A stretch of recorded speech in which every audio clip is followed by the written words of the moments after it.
So I think we all abhor the attempted assassination on the life of our former president and understand that this is unacceptable in a representative democracy.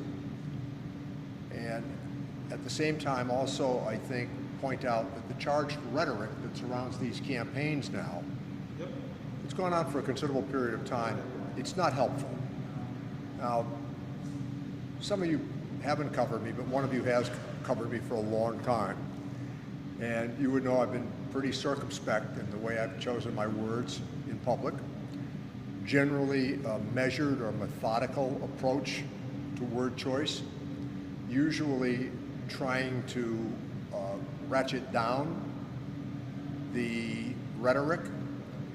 And part of the challenge, obviously, is that social media amplifies conflict and keeps people on edge, if not charged up all of the time.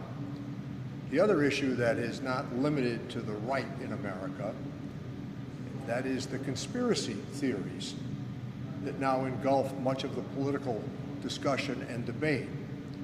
You can see that some of the earliest commentary that took place in the aftermath of the assassination attempt went right to conspiracies. I don't think anybody in their right mind would entertain the idea that Joe Biden was responsible for this assassination attempt. And I was pleased that the president and the former president both pointed out that this sort of violence is, again, unacceptable. Now, I'm also of a certain age, so I was around when Jack Kennedy was assassinated. Recall when Robert Kennedy and Dr. King were assassinated, when Medgar Evers was assassinated, and certainly when Ronald Reagan was shot, and the conspiracies that even took place during the Obama, Clinton, and Bush administration, we knew those to be pronounced. Now, what I think is dismaying is that the first impulse now seems to be the conspiracy. That used to be when there was a vacuum that was created and people didn't have immediate answers. That's when the kind of the rumor mill took over, and then the conspiracy filled the rumor mill. The problem is, at this juncture, in terms of technology, it's the immediacy of the manner in which the news is blasted at you. And I mean blasted at you. It's almost the rumor of the hour that takes place, coupled with the fact that I think that there are really those who profit from it, keeping the theory that's baseless going. And I think that it is not helpful to the national discourse. And as the discourse in America has become more coarse, I think that it is not useful to democracy. So with that, I'll take a couple of questions from you. Please. A week ago, you had sitting here before all this happened. The acoustics are terrible. Oh, yes, of course. Before this all happened, you had stated your support that President Joe Biden instead of Scott drop out. You said you stand by him. Has this event in any way changed? No. It's Joe Biden's decision, and we'll just have to wait until he decides to make it.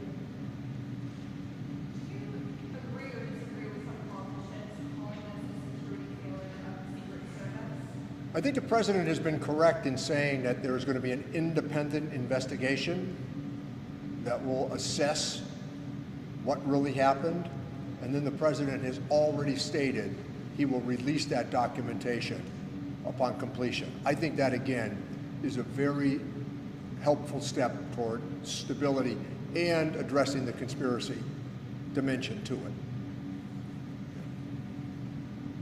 Yep.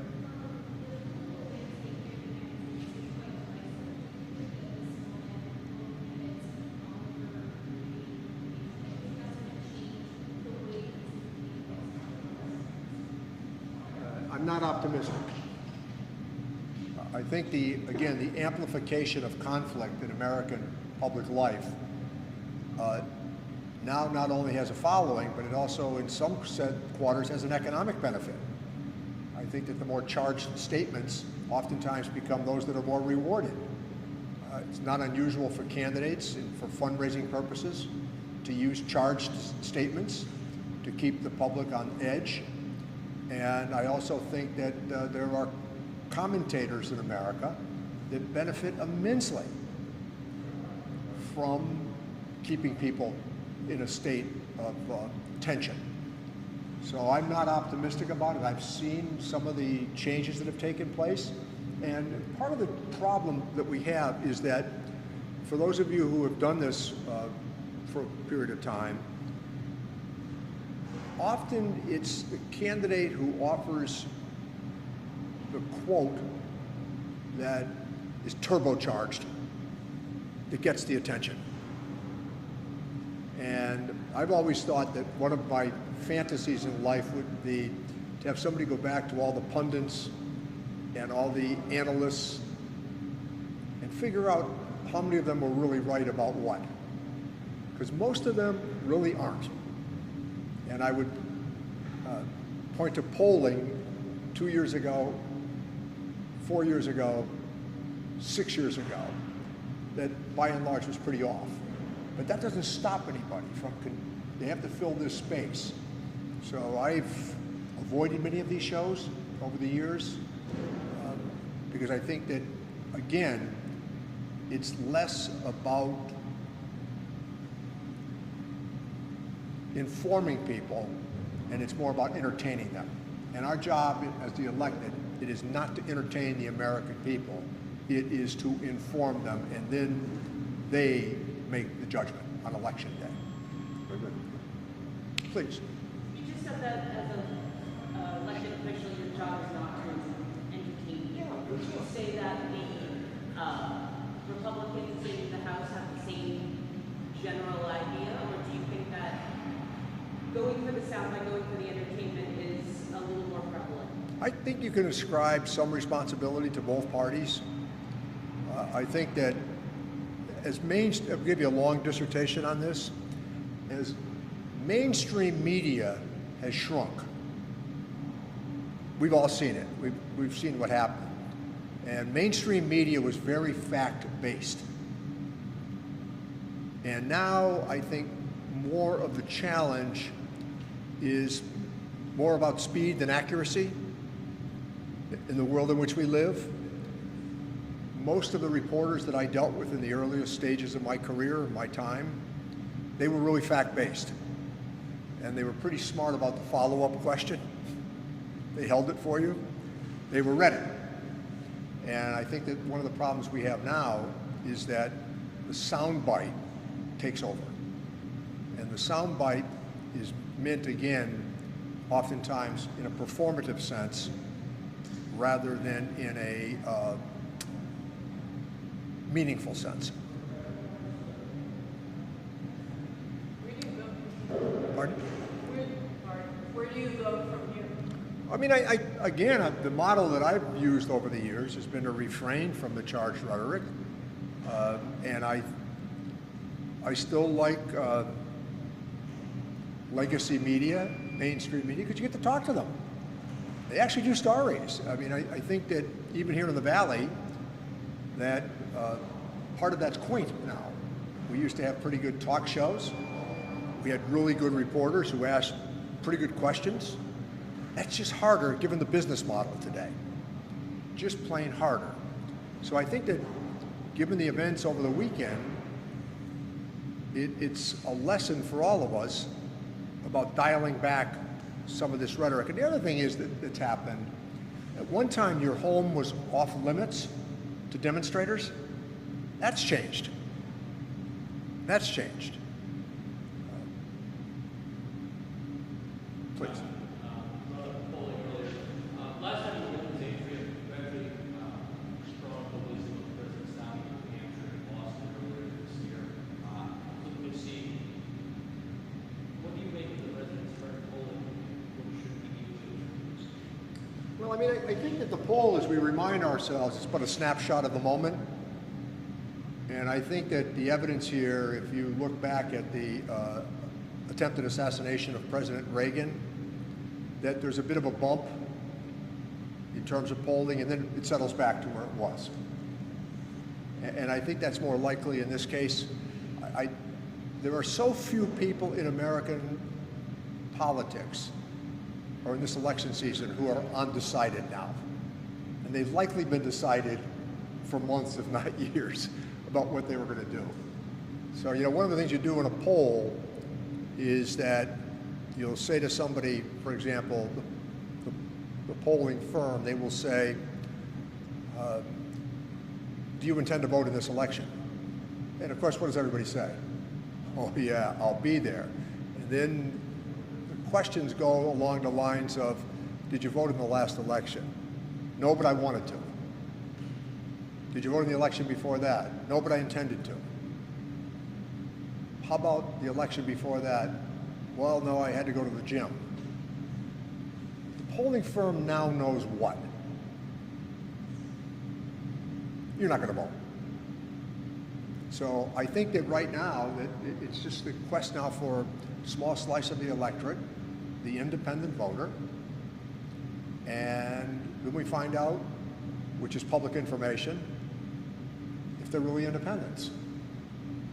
So you can easily ascertain an individual who says that they're an independent voter, but they asked for a Democratic ballot in the last election, and they asked for a Democratic ballot in the previous election, and they asked for a Democratic ballot in the third election. What do we know now?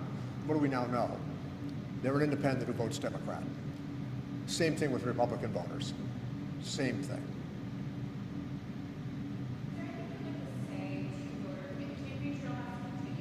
What was that again? Is there anything you'd like to say to voters directly as, you know, the campaign trail has continued, but I'm sure this is an issue where stokes of fear. There is nothing wrong with critiquing the opposition.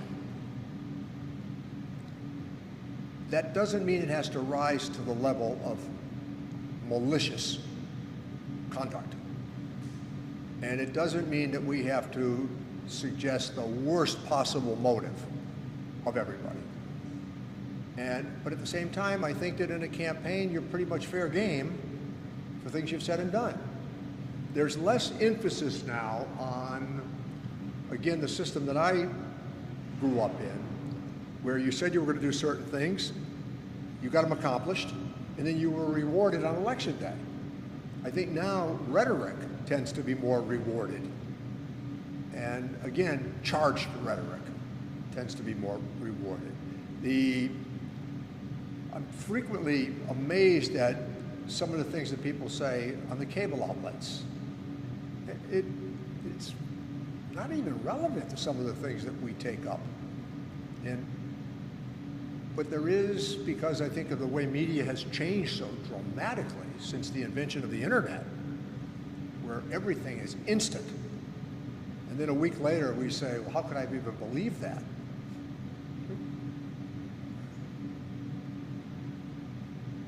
I know that President Biden changed his plans in the days to after the assassination attempt.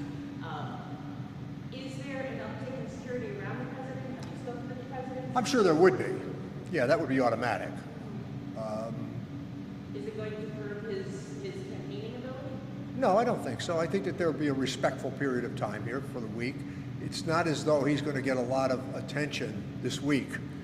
Given the convention in Milwaukee, everybody's going to be focused on Milwaukee. And then the president,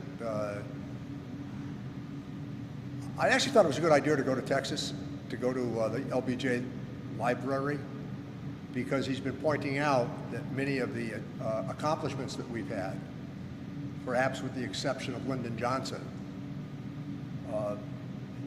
have not been matched in recent times. I mean, it's a pretty important legislative series of achievements that have happened.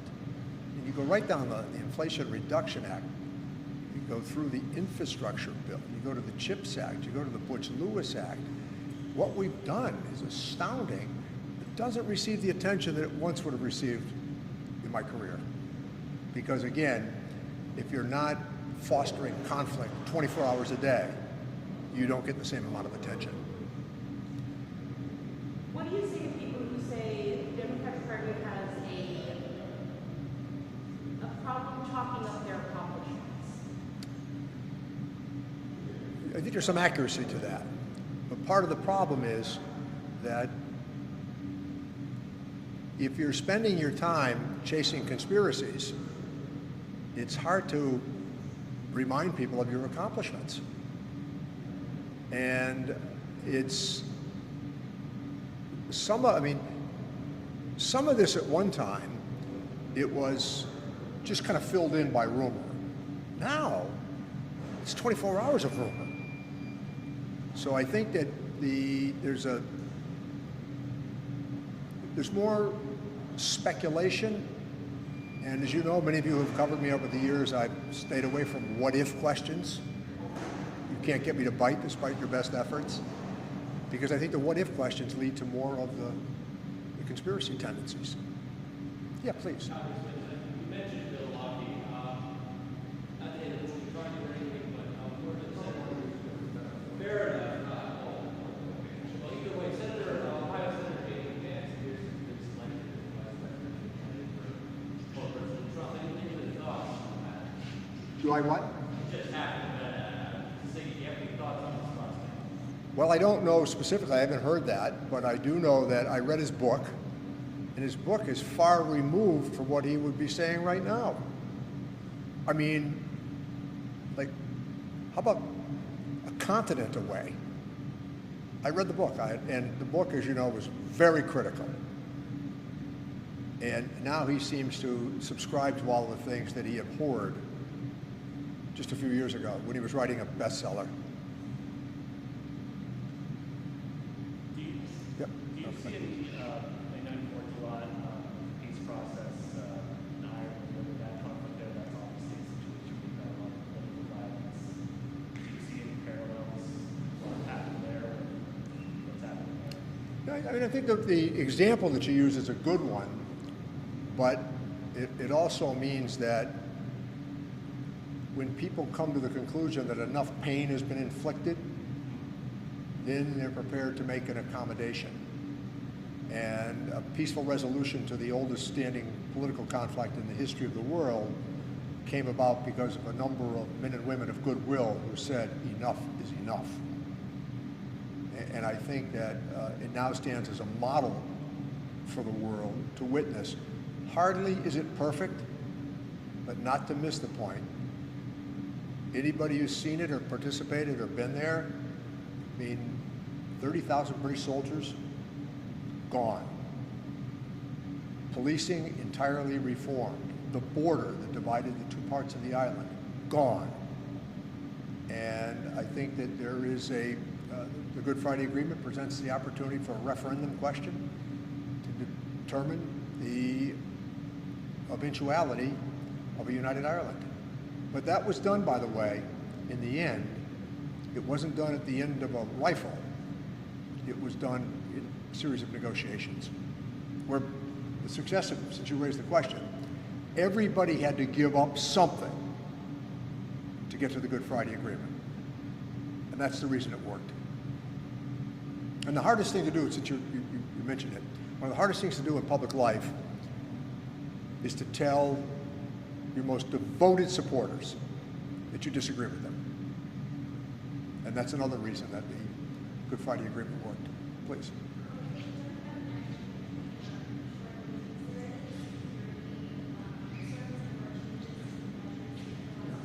I think both parties now are going to talk about security for sure, and I think that the Secret Service and the FBI and others that are charged with the domestic responsibility,